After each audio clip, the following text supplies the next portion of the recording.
इस video clip में आपको अगले 2 हफ्ते की मौसमी सूरत हाल के बारे में कुछ मालूमात दी जाती है। ख़ास तौर पर बारिश के बारे में आपको बताया जाता है कि तो आज और कल के दिन तो जो नारोवाल सियालकोट है वहाँ पर तो भरपूर बारिश होने के इम्कान है। इसके साथ गुजरात में भरपूर बारिश हो सकती है। शेखुपुरा और गुजरावाला लाहौर में हल्की फुल्की बारिश होने के इम्कान हैं।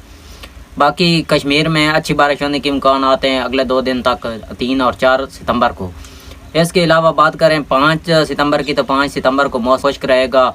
तो 6 सितंबर की बात करें तो 6 सितंबर को फिर नारोवाल सियालकोट शेखुपुरा गुजरावाला गुजरात जेलम से लेकर बहावलपुर तक बारिश होने के इम्कान हैं, जिसमें वस्ती पंजाब के फैसलाबाद, डोबा, सहीवाल, पाकपतन, जंग में भी बारिश होने के इम्कान हैं 6 और 7 सितंबर को।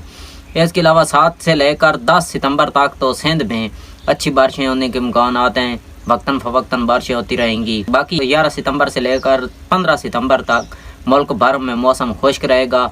16 सितंबर को शुमाल मशरक़ी हिस्सों में बारिश होने के इम्कान नज़र आ रहे हैं।